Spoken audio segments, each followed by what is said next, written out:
2 million encounters and releases under your watch. So not including the Title 42 expulsions, not including violent criminals.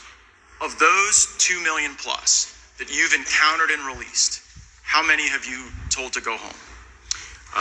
Congressman, individuals who are released are placed in immigration enforcement proceedings under the law where they can make their claim for relief. If their claim for relief is not satisfied, they are subject to removal from the United States. Right, subject to removal sounds very different than actually removed. So I'm not interested in the process. I'm not interested in what people are subject to. 2 million people encountered and released. Not the expulsions under Title 42, not the criminals. How many of those people have you deported? So, Congressman, a few points. Number one. Just how many of the people? I just want to know how many. Just a number. Congressman, we are dealing with a completely broken immigration system. No, Mr. Secretary, I'm not going to let you burn my 5 minutes. Do you know the answer? Do you know the number of people out of that 2 million that you've removed that aren't criminals? I do know that we have removed more aggravated felons. Right, I'm not asking about them. I've caveated that away, because here's what I'm sort of getting and what your non-responsiveness is demonstrating. The Mayorkas doctrine is this.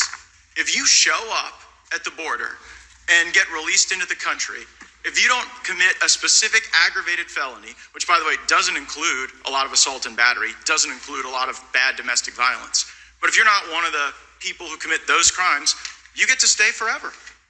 Is that a fair characterization of your doctrine? No, that is false. Then tell me how many you're sending home. No, that is false. Okay, well, but you don't know the number of how many you've sent home. Here's another number. 1.2 million people today have been through your entire process. Right? They've been through what you call a removal proceeding is just an amnesty dance. Because after the 1.2 million people get an order from the judge saying that they don't have a basis to be here, you still don't remove them. Like, what's your plan to remove those people? Congressman, that is false. Okay, how many of them then? Just give me the number. Congressman, in this country,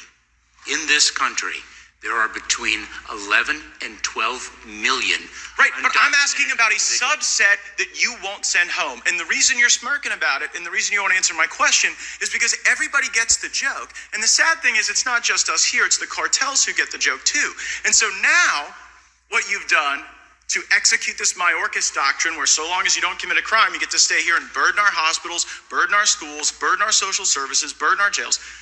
You've sent the message to the cartels, and then you've taken this app and you've digitized illegal immigration and you've scaled it to the moon. Like this app that you've got everybody downloading is like the Disney Fast Pass into the country, never to be subject to actual removal, just removal proceedings as you call them. That app doesn't do any search of their criminal history in their home country, does it? Congressman, I disagree with everything you have said. Well, I'm sure, but just answer the question. Does the app that you are out there promoting do any search of people's criminal history in their home country? Congressman, Customs and Border Protection screens and vets individuals whom they encounter. Your app, it either has the functionality to test their criminal history in their home country or it doesn't. By the way, if it did, you'd have already told me. It doesn't. And then the other epic failure of this that's empowered the cartels is that in these processing centers you've set up in other countries to just wave them all in at a rapid pace, you've had to shut them down in Nuevo Laredo because the cartels were standing outside extorting people. Isn't that right? Congressman, that is false. Oh, really? So why did you shut down that facility in Nuevo Laredo? And the point of safe, orderly, and lawful pathways is to reduce the number of encounters at our southwest border. But wait a second. You've just shifted those encounters because right now, for the first time in modern history, more people are showing up at the ports of entry than running through some bush in Yuma, Arizona. And the reason they're showing up at the ports of entry is because you've got the turnstile open. Where so long as they've gone and downloaded this app, you just let them in. I got one final question for you, and it's an important one. Is Mexico an ally in this fight against illegal immigration? Yes, it is. So, I mean, it's hilarious and somewhat troubling that you say that because, like, I'm looking at the El Chapo trial where President Nieto took $100 million bribe from the Sinaloa cartel. Do you think that the subsequent presidents following Nieto weren't offered a bribe by the cartel or didn't take the bribe? Congressman, I disagree with everything you have said. Right, but you can disagree all you want, but what you won't provide is any number. And when you sit there and just kind of ostensibly disagree without any facts, it shows people what the real gig is. The Mexican government is captive to the cartels. They are doing the bidding of the cartels, and based on your response today, so are you.